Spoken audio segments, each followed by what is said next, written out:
So, welcome to the second tutorial for this laboratory.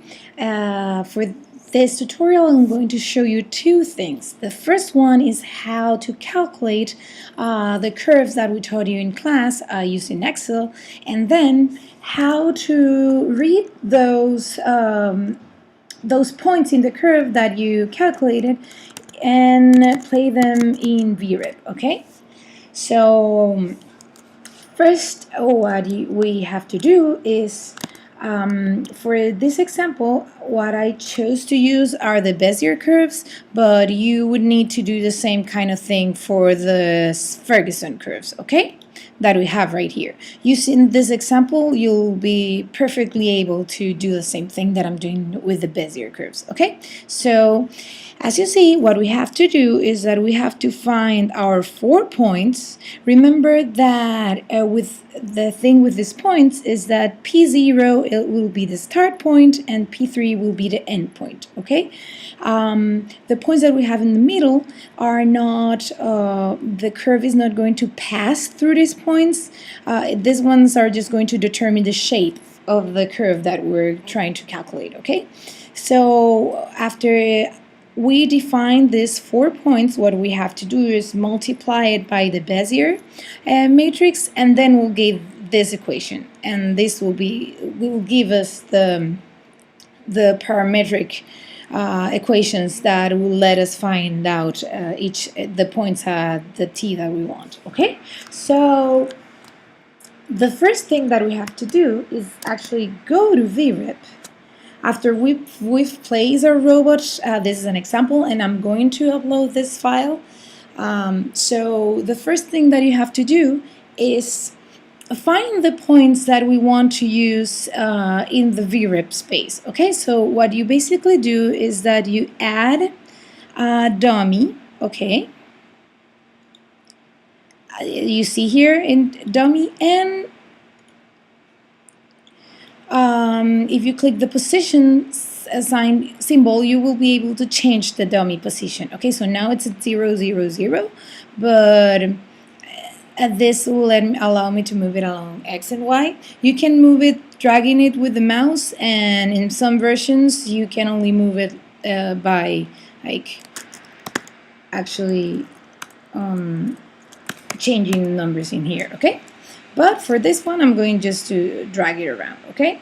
So this will move it along X and Y, and I can also move it up and down along Y and Z or X and Z, okay? So what will happen is you move the dot around, and you get it when you feel that the robot should go to that place. When you think the point is good for the robot to move there, using the envelope that I showed you later, make sure that the point is inside this envelope, okay? What you can do after that is just check the position. For example, imagine I selected this particular position.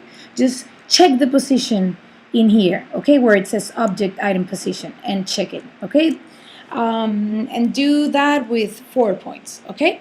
After you've done this with 4 points, you're all set up for calculating the curve, okay? So let's go back to Excel.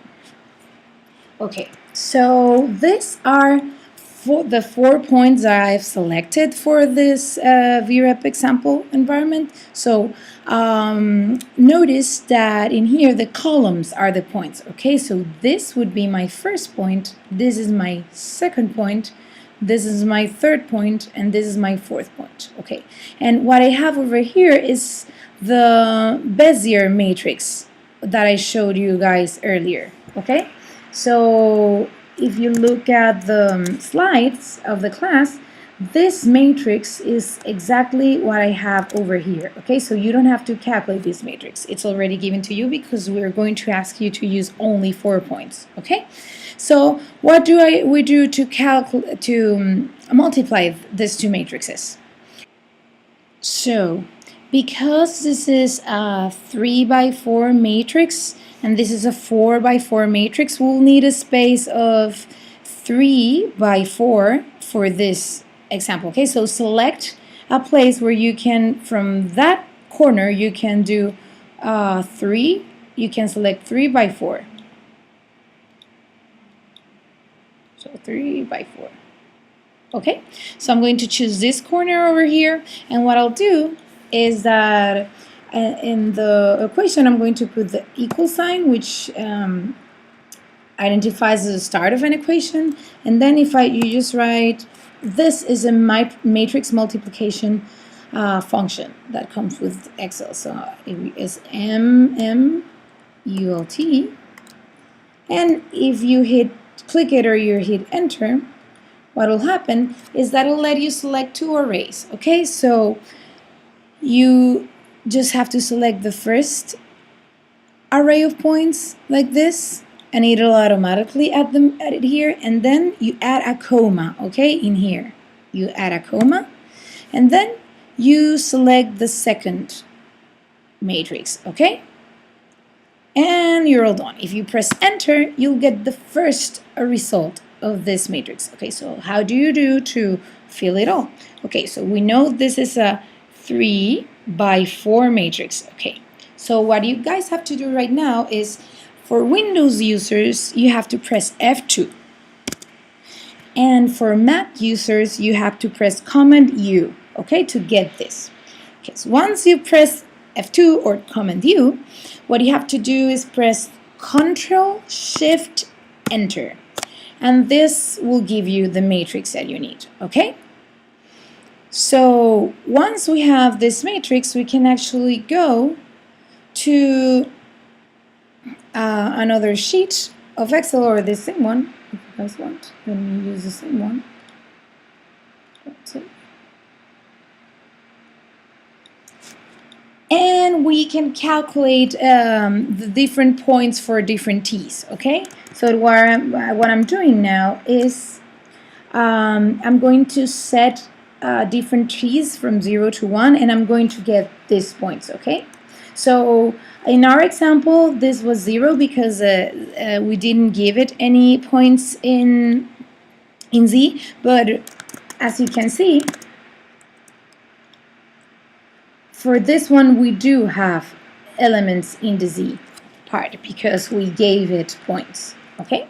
So I'm going to go from 0 to 1 in increments of 0.2. So what I do is I first write 0, then 0.2, then 0.4, and if I select this and try to drag it down, Excel will actually give the rest of the points. It'll detect that I'm incrementing by 0.2 and give me all the points, okay?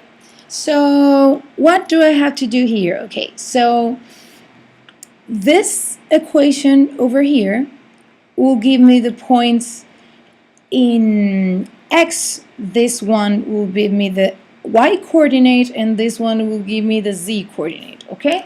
So these values that you see in here are actually the scalar values that are containing the t, okay, in the parametric equation. So this would correspond to these values, okay, that you see here.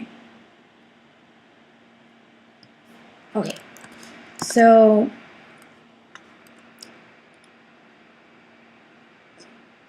for 0, to calculate for the first coordinate for x, y, z, what I have to do, this one would be x, this one would be y, and this one would be z, okay? So for x, what I have to do is my column A7, it's gonna be elevated to the power of 3, and this one I'm going to multiply by this number over here. So this is by minus 0.0515, okay? Then plus I'm going to use this second value over here, okay? So this second value would correspond to the power of 2. I'm going to write it right here so you know. This column corresponds to the power, to the scalar values that accompany the parametric equations for the power of 3. To the power of 3. These ones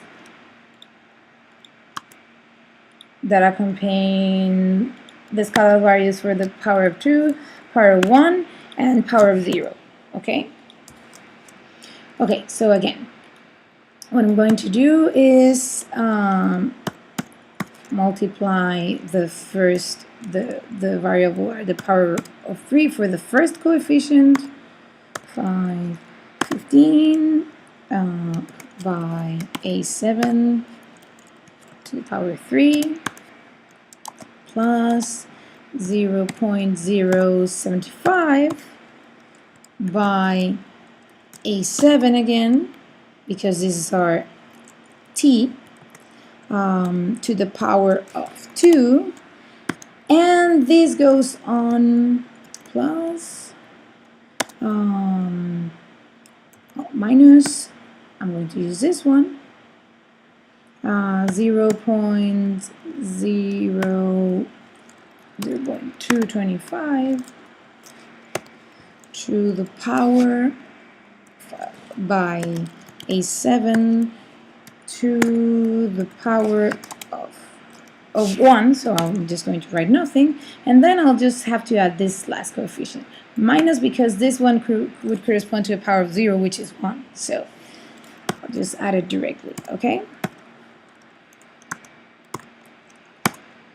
Okay, so once we have this, what I have to do is, by the corner, I just drag it down, and I'll have, these are the x coordinates for all my t's. Okay, so I'm going to repeat, I'm going to edit this so you don't guys just see me typing numbers. I'm going to repeat what I did here for z and y. So for y, I'm going to use this second column over here, this second column, and for z, I'm going to use this third column, okay? So I'm going to upload this file too, so you guys know. This one corresponds to x, this row corresponds to y, and this row corresponds to z, okay?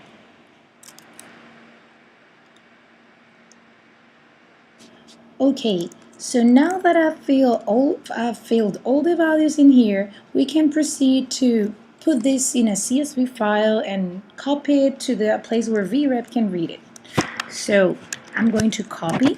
I'm going to first select only the values, okay? Copy it, open a new file, and paste them in the first column and row. Okay, as you can see, since these were calculated by an Excel formula, it shows nothing because the reference is missing. So what I have to do is click here in the paste options and select value only. After this, I can actually go ahead and save. To save this, what I have to do is use the Save As option. So if I do, I'm going to name this VREP points, and I'm going to select to save it as a CSV. Okay, this is really important because it needs to be on this format for VREP to read it. Okay, so after this is saved, what I have to do is copy it to the place where VREP is. Okay, so in Windows this is so much easier, but okay, I'm copying it, and what I have to paste it in the place where the executable file for VREP is. Okay, so in Windows it's usually on the place where under program files, in here my VREP is installed in here, and okay, for the Windows users you should have your VREP folder, and as soon as you enter in your VREP folder you should have your VREP executable. This is where the Windows users should paste their code, okay? But for Mac users, you have to go a little bit deeper. So we right-click on the app, we select Show Package Contents, and then go to Contents, Mac OS, and then paste it in here, okay, where the VREP executable actually is. Okay, so I'm gonna paste it in here, and you see VREP points. This is a CSV. I'm going to actually add.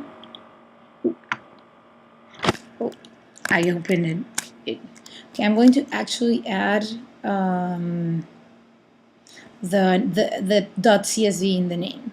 Okay, so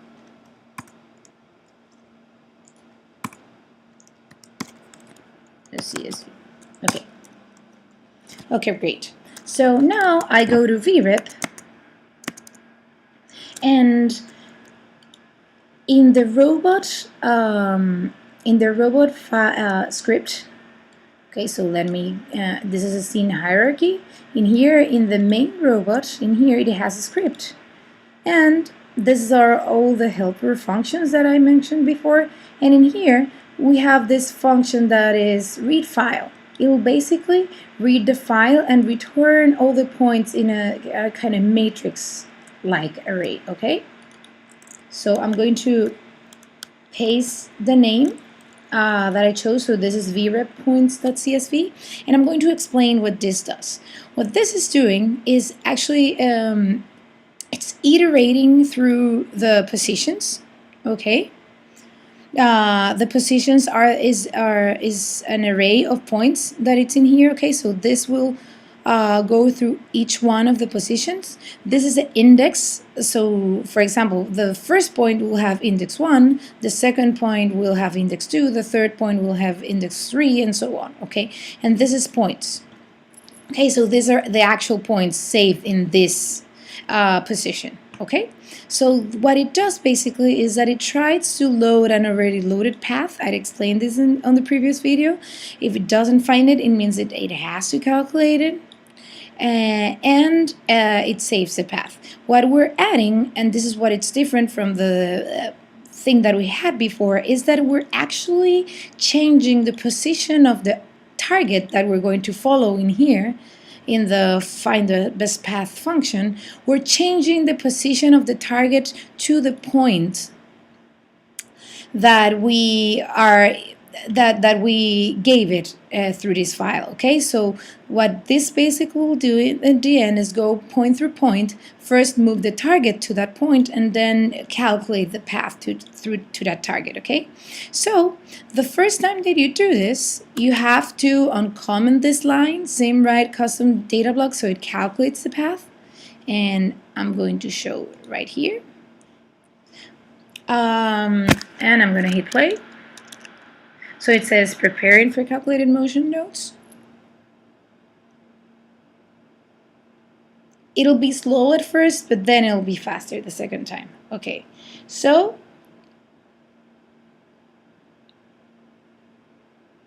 it's going to the first position. This is actually a home position, I'll show you later. Okay, this is actually slower than normal because I'm recording the screen and it takes it a while. But as you see, I'm moving the target to the points that I calculated. And then the motion planner handles how to get there. Okay, so as you see, and it's there. Okay? All right, I'm going to stop it. And now, if we go to the same script at the end and we comment this, we'll be able to play the positions that were already calculated. Okay, so it'll be a little bit faster. Should be faster with in your computer because it's not you're not recording at the time. Okay, so as you see, it moves the target and then it goes to it. Okay, so this is how when you put your robot, this is how it'll look like after you add all the motion planning and inverse kinematics that I taught you in the other video. But we're missing something. We need to pick up these objects, okay? So I'm going to teach you how to add a new gripper and how to activate it, okay? So what you have to do for most grippers is that, for example, I'm going to use this Barrett hand simplified. So the first thing that you do is you select the gripper and put it on your scene, okay? After you select it, what you have to do is click both the gripper and the last connection, okay? So this connection over here. For Windows, you should press Control, and for Mac, you should press Command to select both. And then this icon that is usually grayed out will appear, okay? So this let me assemble this hand into this robot, okay? The last thing that I have to do is to move the tip. This will, since I'm controlling this through inverse kinematics, I should add the tip to the Barrett hand.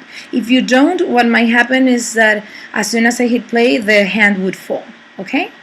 So I'm going to add an extra comment in here. You know, the points that I gave the robot actually start in this point right here, in this point target 1. If we go to the target, it's actually in the same, the first position that it goes is to this target 1. Okay, so target 1 is what I call a home position, and if you look at the code,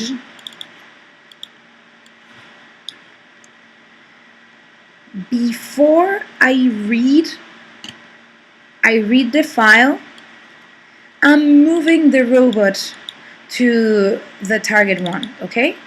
So this I'm calling it path home, and this one is the movement from the rest, like the original position to a robot to the initial position where I'll do anything. So in this homework, you're allowed to create a path from whatever you're, like from your resting position to, and we recommend that you do it from the original position. We recommend that the first movement you do it like this.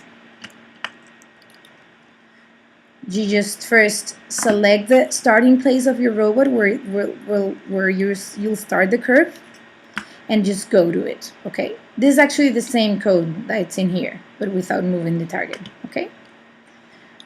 And this path is executed first. Okay. One last thing. If I click the target and we look at the rotation, you'll see that it's rotated minus 90 degrees through the x-axis. So it's rotated minus 90 degrees like this, and it's rotated minus 90 degrees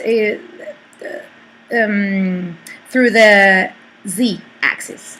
Why is this? Because I don't want the Barrett hand to be pointing, like to have this orientation. I want it to rotate, as you'll see. So this target, the whole time that I'm moving it, actually has this orientation that you see here, okay? So if you compare it, if this target 1, you compare it to the XYZ, you see that it's rotated. The X, it's up all over here, and the Z, it's in here, okay? This target over here, it's dummy that we added at the first time. We don't need this, okay? So this target I'm only using for the home position. The rest, for the rest of the time, I'll just use this target, and this is a target that I'm moving, okay? So if I hit play, what you see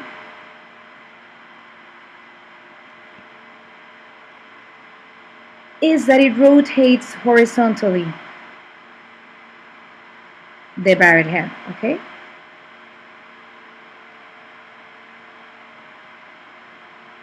Again, it should look smoother if you're not recording. Okay.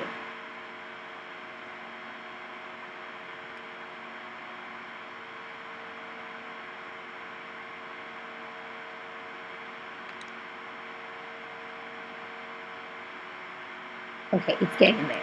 The last thing that we need to do is actually close the hand.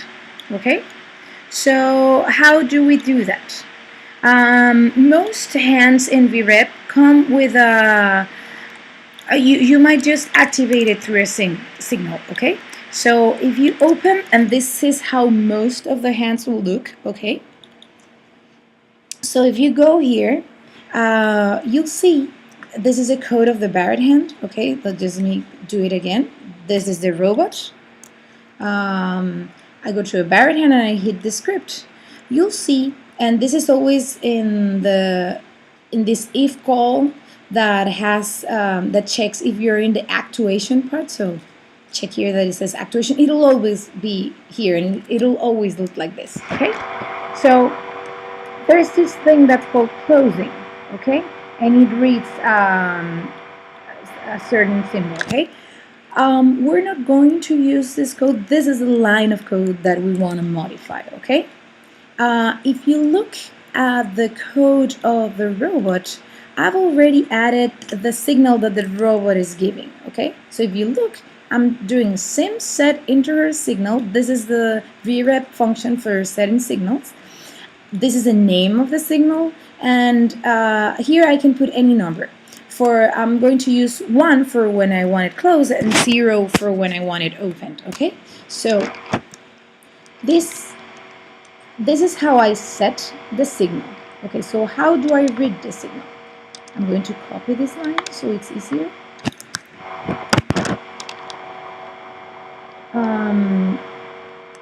Instead of this line, what we're going to do is actually get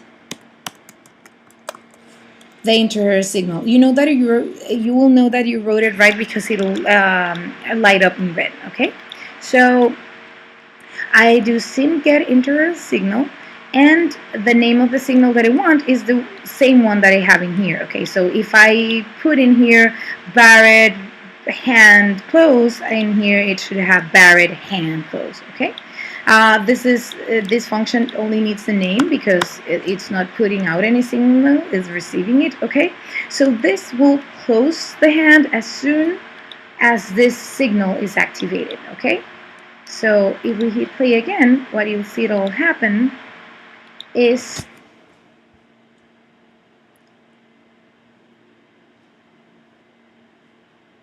that it'll close the hand at the end.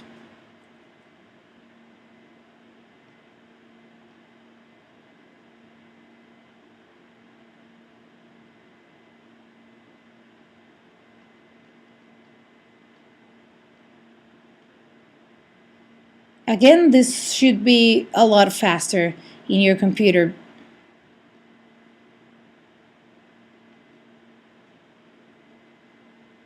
Okay, and it reached the point, and now it should close the hand, okay, as you're seeing in the picture.